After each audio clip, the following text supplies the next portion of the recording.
What I'll mention about the bringing a product to development is something that I think Amos was talking about as well, which is, I mean, this panel is supposed to be about technology and social innovation, social enterprise.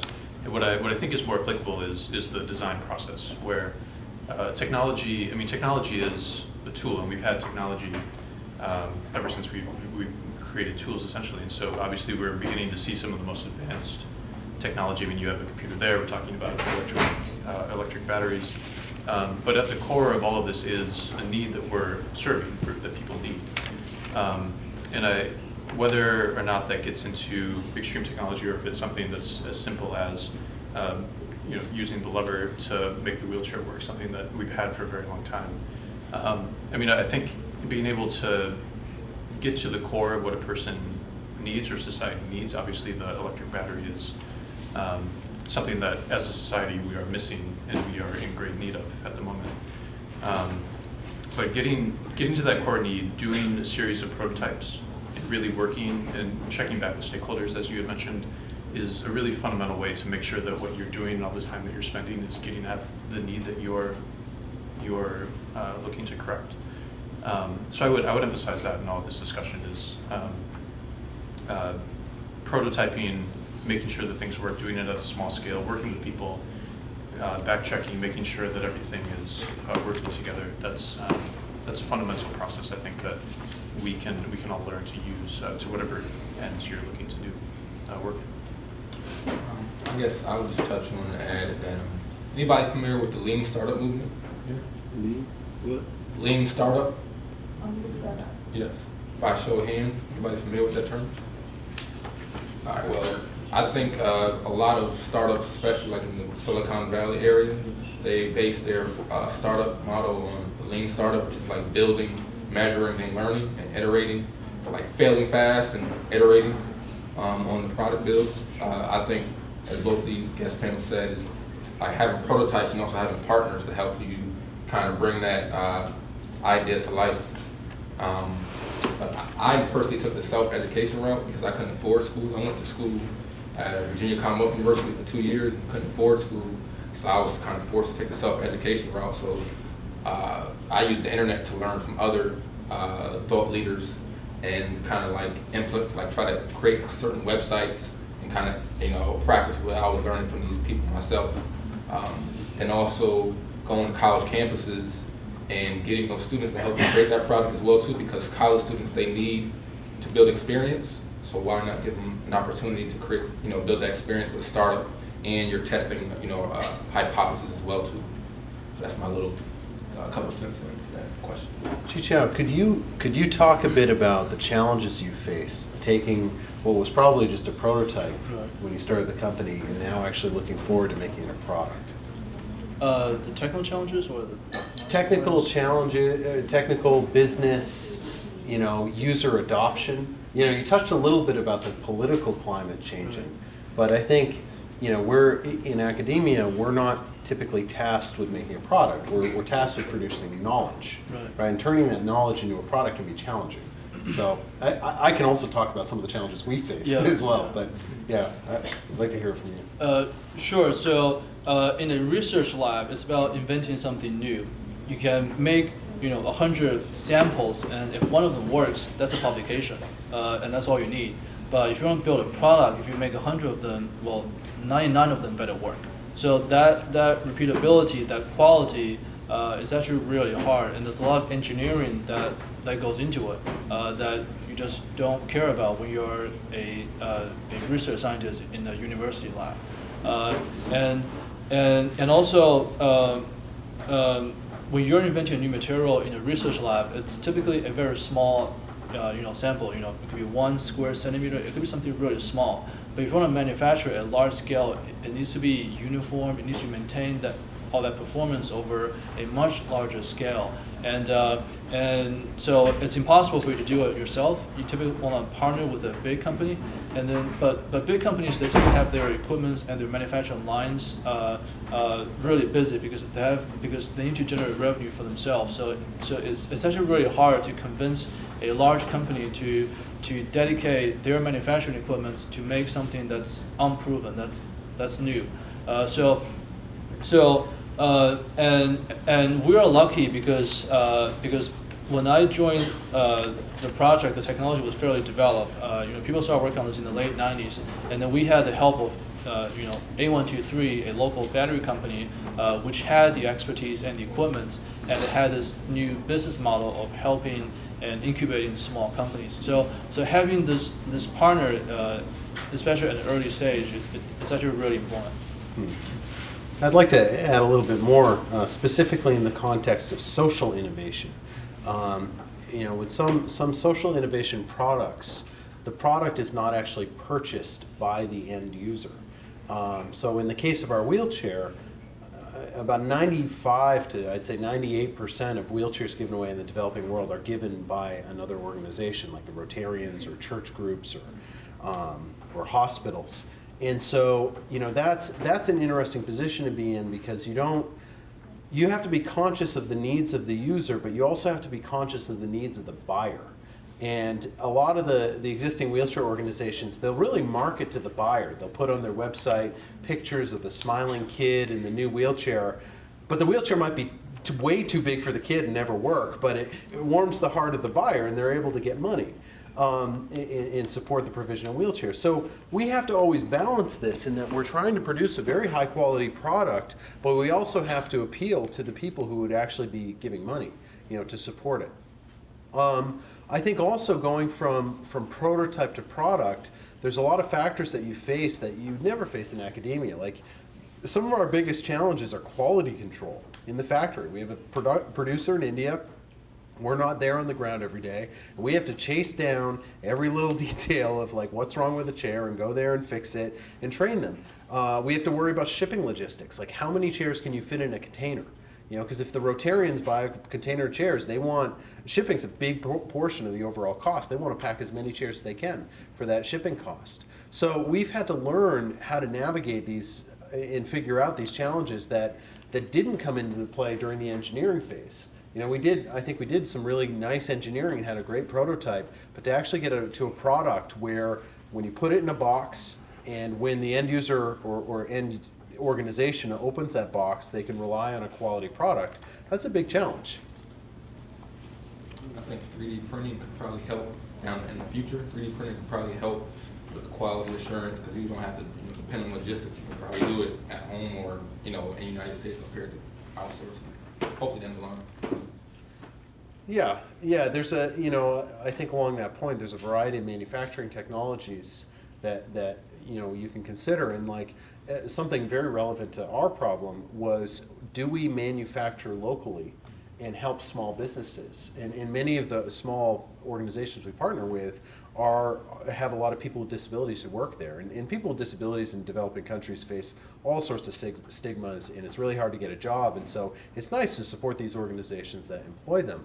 But by doing that, we can't leverage economies of scale that we can with centralized production. So what we've had to do is centralize our production in India, and we'll probably move into China as well in the next year or two, but then do the provision in the final assembly and the actual user interaction where you're fitting the chair, making sure the person's okay, do that through these small organizations. So we still support the small, local grassroots organizations, but can leverage the big economies of scale.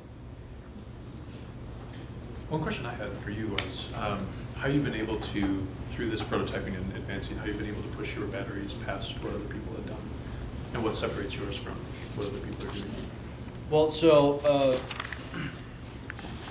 if you look at battery just globally, there's U.S., there's sort of Japanese, and the 5 biggest battery companies today, 2 Koreans and 3 Japanese. So there are these really big companies that have been making these batteries at very large scale. Since Sony introduced the first lithium-ion battery in 1991, people have been using basically the same materials, for more than 20 years. So it's really hard to compete with these big companies if all you do is just making things incrementally better. So what we are doing, we're using a completely different material, completely different concept, so that you don't have to be incrementally better, but instead you want to disrupt it. So it's disruptive innovation versus incremental improvement. And for a startup, incremental improvement is really hard. It's just it's just wasting time. You want to just build something that's completely different. Well, this is, I think, a good transition point to go on to the next topic that I'd like Jack to, I guess, lead the charge on. And that's going to be the importance of application and or absence of technology in small-scale enterprises. And Jack, I'd like you to touch on, of course, your work in community-supported agriculture and fisheries. Also talk about the influence of technology on programs or lack of technology on programs. And then I think it'd be great to hear about competing with larger scale organizations with these smaller scale programs. Sure. So as I mentioned before, I'm trained as an architect and an urban planner. So I have a background in design, but certainly not in any way related to food specifically. But my interests as I've gotten older really have to do with the way that we interact with the environment, or humans and nature. And one of those kind of key pivotal clashes, of course, is food. It's a key need that we have every day. But as our population has grown, as our wealth has increased, we've essentially developed very complex systems for getting us the food that we need. And there's a lot of, it makes a lot of sense where there's a lot of people that need to be fed. Food is being shipped across the world in a very short amount of time so that we can continue to have the food that we need.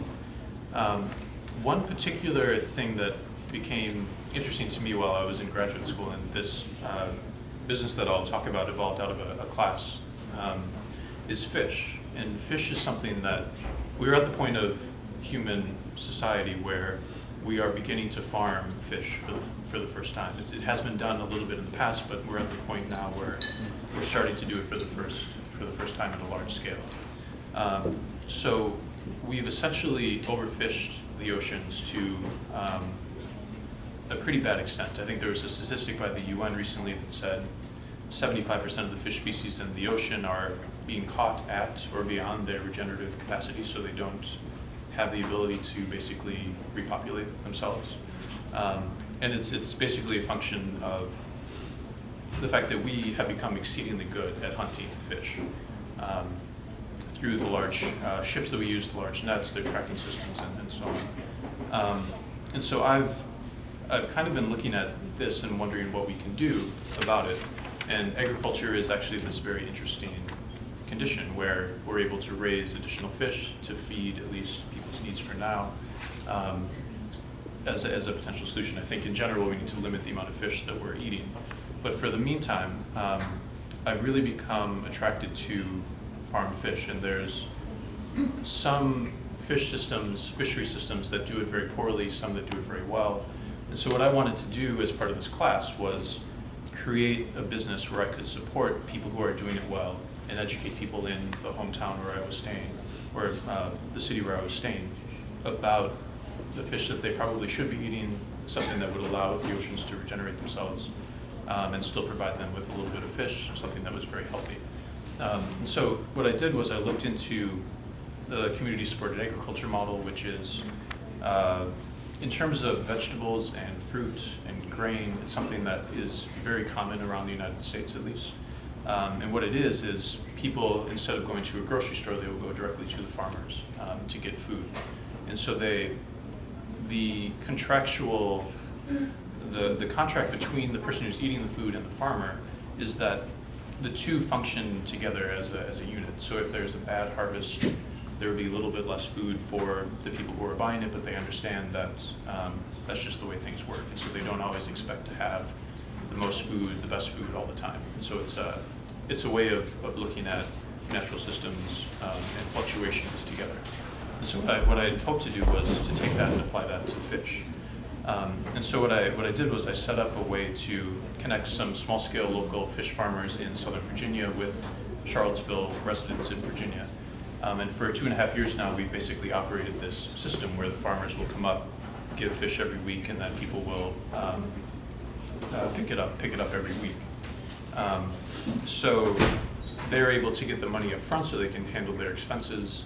So it's all a prepaid system, and then they come every week and pick it up. And it's been very successful. We have a lot of customers in in Virginia, and we've been able to support the farmers fairly well for the small scale that it's at.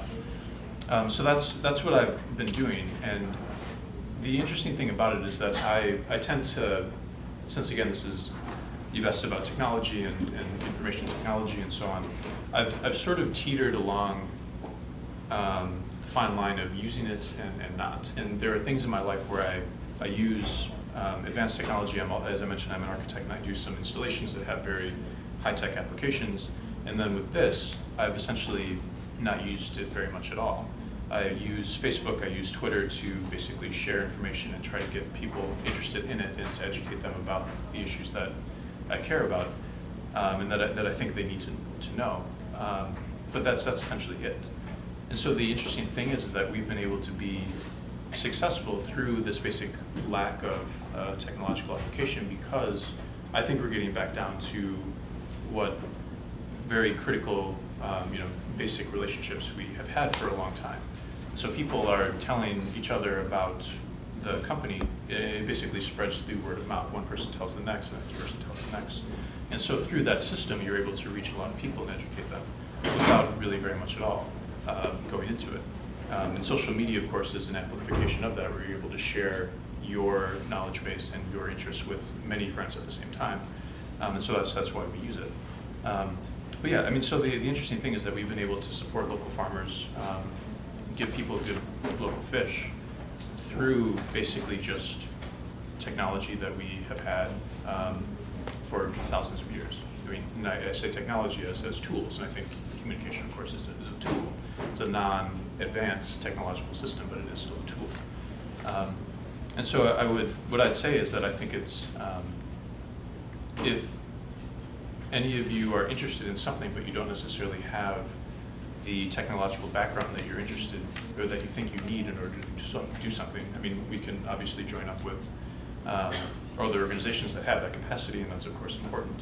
But I'd also push you guys to just go and do it and try to learn along the way. Use what you have, and I think you'd be surprised how far you can get just by pushing your interests.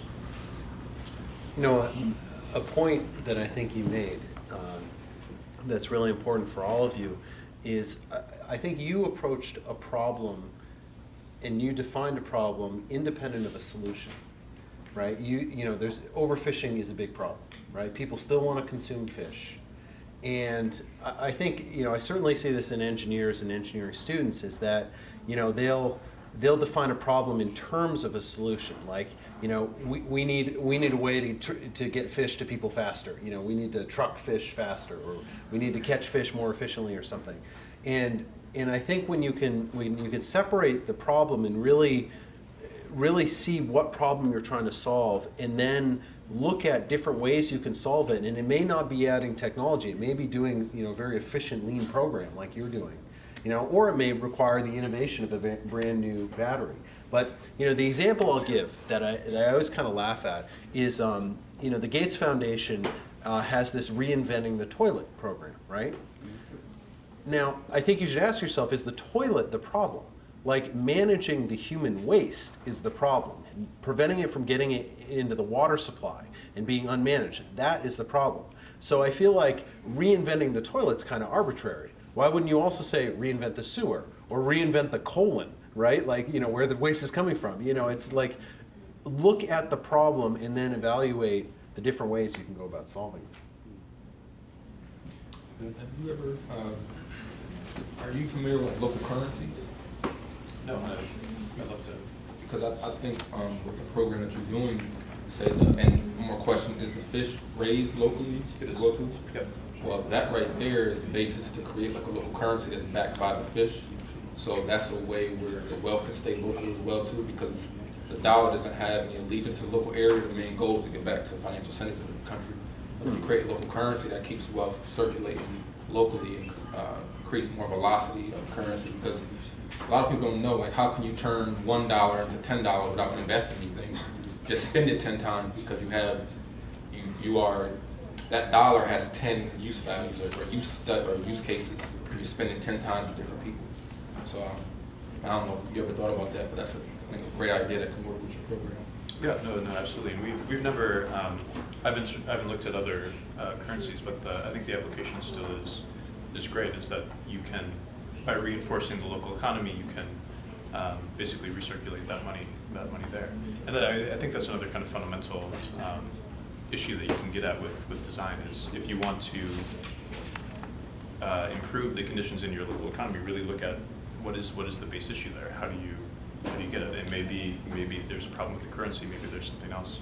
But I think searching for that essential core of what the problem is a great starting point for whatever it is that you're looking at. So challenging the paradigms that you guys have, the way that you think about things, is fundamental to, I think, getting beyond whatever prejudices or paradigms you may have that might prevent you from seeing the problem you're looking at in a different way.